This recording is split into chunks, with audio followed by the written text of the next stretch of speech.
Hi, I'm Ops Best Pony. I'm the assistant team lead of the Squad Ops mod development team, and I'm going to go ahead and go over in this video sort of the improvements and stuff we've been working on for our One Life events. Some of this stuff will probably eventually find its way onto our just regular squad servers as well, but in the meantime, we've been mostly focused on just getting things ready for when mod support drops to have some enhancements for the One Life events. So starters, let's deal with the kits. As you can see, we've got our own custom versions of the base game factions that remove powerful optics. You'll notice that the designated marksman is still here, but the ACOG sight has been swapped out for a red dot and has also been reduced to a 1x instead of the standard. I think I'm not sure if it's exactly 4x zoom because the way scopes work is that it's an FOV change when you scope in with a scope weapon, but yeah, basically whatever the zoom was before, it's 1x now, just the same as a standard red dot or iron sights. We've also got a new squad leader kit with a marking smoke GL. It does not have frag GLs because that would be disgustingly overpowered. And in general, frag grenade GLs are disgustingly overpowered in ops, that's why you won't see them too much. But yeah, these marking smokes are extremely useful if the squad lead, say, wants to mark a target for their troops. They can go ahead and pop a smoke on it and say, all right, look this direction, engage that target with the smoke on it. Or they can say, stop shooting at that target with the smoke on it, because there's a bunch of friendlies advancing on it. That sort of thing. Which, speaking of squad leader kits, the only people you're going to see on your map in a squad ops event are going to be the squad leaders and the medic. Everyone else is going to be invisible on the map. The squad leaders will actually be able to see everyone in their squad, but no one else will be able to see any kits beyond the medic and squad lead kits.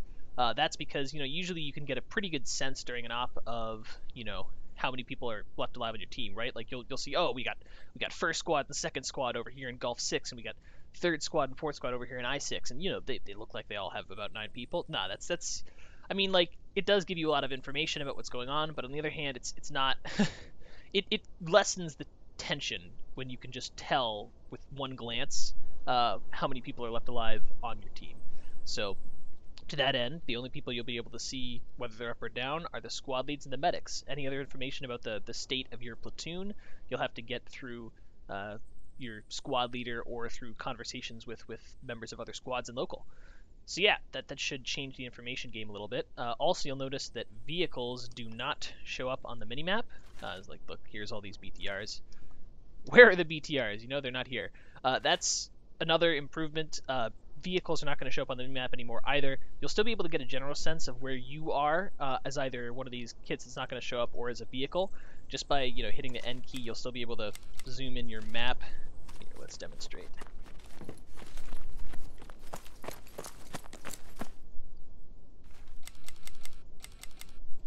And I can get a pretty good idea like that. So that's nice. But yeah, it'll make it so that vehicle navigation relies more on the crew of the vehicle working together. Like maybe the driver is going to be driving the gunner, probably not the gunner, that'd be a pretty bad idea, but maybe a passenger is going to have their map open and be saying, all right, take the next left or the next right. We're about here on the map. And then if you get really lost, obviously you can always just kind of hop out and take a look around at your surroundings and compare them to where you are. So it's going to be make land navigation a little bit more difficult, but also a little bit more realistic.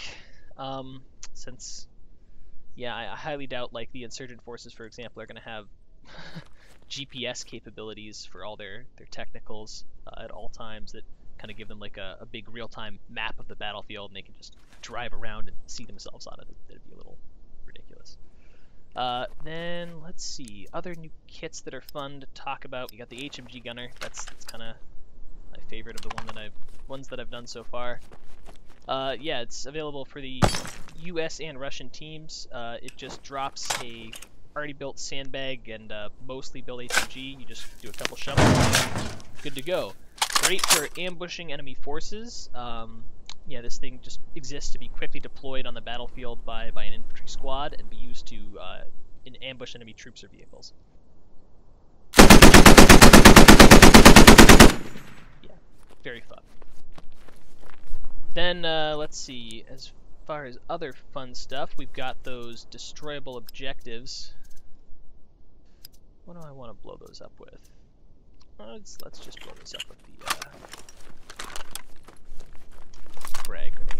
Yeah, so obviously attacking fobs all the time can get a little tiresome. The ops are varied enough that it really, if you really love it, you're never gonna get tired of doing all the fun stuff we do. But if you're not too, if you play frequently enough, it's possible to get a little fatigued of, oh, the objective's always a fob. There's only a couple convoy ops and ops with other objectives, so yeah, most of the time it's a fob, and that can get a little tiresome. So to that end, I've added the ability to destroy enemy material as well, which is a little more action-packed, as you're about to see. A little explosive. Yeah, so what happens is each of those generates its own explosion when it, is blown up. So the initial frag grenade detonates one, and then that one detonates really the rest of them with the force of its blast. Alright, also we've been working on, I'm gonna admin cam over to, because I'm feeling a little lazy, the mortars. The mortars for squad ops events are gonna be a little more lethal now. Basically to reduce the spamminess in the mortar and also to increase like the lethality so that it's actually effective. Most of the time an ops I've noticed it gets like 1 or 2 kills even when hundreds of rounds, or well, really dozens of rounds are fired, which is kind of ridiculous. It's a very powerful weapon that's got an 82mm round, so it should, well, 81 in this case, but Russians and the insurgents fire 82mm should be pretty effective. So let's see what this modified version does. This one should have an effective casualty radius of about 30 meters. Got some targets out there that will all, if they take any kind of damage, they'll flop. So let's see what happens. To be clear, that all these targets would not have been killed by the mortar when it lands. They would just have been injured by it.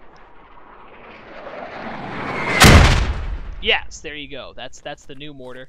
As you can see, significantly increased effectiveness compared to the standard squad mortars. That comes at a cost, though, to make sure that you're not just like spamming these downrange and wiping out entire platoons. The ammo cost for reloading it is now 500 points, so you get 2 run-throughs of your mortars, and that's it. So that's 6 shots total, so you better make them count, right? You gotta make sure you've dialed in enemy forces and make sure you're observing them and calling those shots accurately, because you cannot afford to miss more than a couple here and there. Also, fun new toys are these VBIEDs. First off, we have the Ural 375 Jerry. This thing is a very big truck bomb. I'm going to go ahead and demonstrate against this row of BTRs, kind of the blast radius of this thing goes off. It does a large quantity of damage, as you're about to see.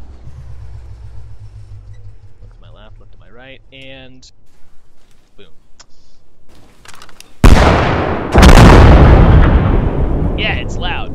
And as you can see, it's really, really destructive. It kills everything within 30 to 40 meters of its blast. It's really just best used for leveling super fobs or destroying clustered quantities of vehicles. Like if there's an enemy convoy, you drive Jerry up to it and detonate it, and there's not much they can do. That's, it's going to be vital to keep an eye out for these VBIEDs. Here we have the converted logistics technical, which is dubbed Little Jerry. Little Jerry does not quite have the same punch as Big Jerry does, but here, let's try and demonstrate blast radius.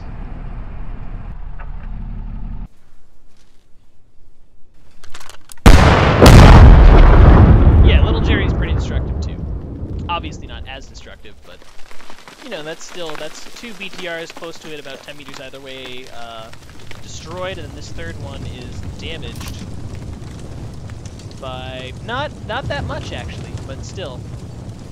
This thing's better for like a compound breach almost, if you want to just clear out a corner of a compound, or if you want to just take out like the lead 2 vehicles in the convoy. That's really what this is for. You can test to see if people are actually doing the correct following distances we teach them in vehicle SOT, and following at a like 50 meter distance, or if they're just, well, driving bumper to bumper, in which case free kills for you.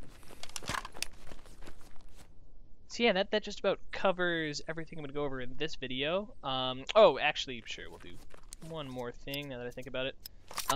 Well, it's been somewhat difficult to get the plane to actually fly over. The blueprints for the A-10 CAS system were still sitting around in the SDK, so we have that. We can enhance our events a little bit, maybe have some forward air controllers here and there, drop some bombs on some people. have a little fun that way.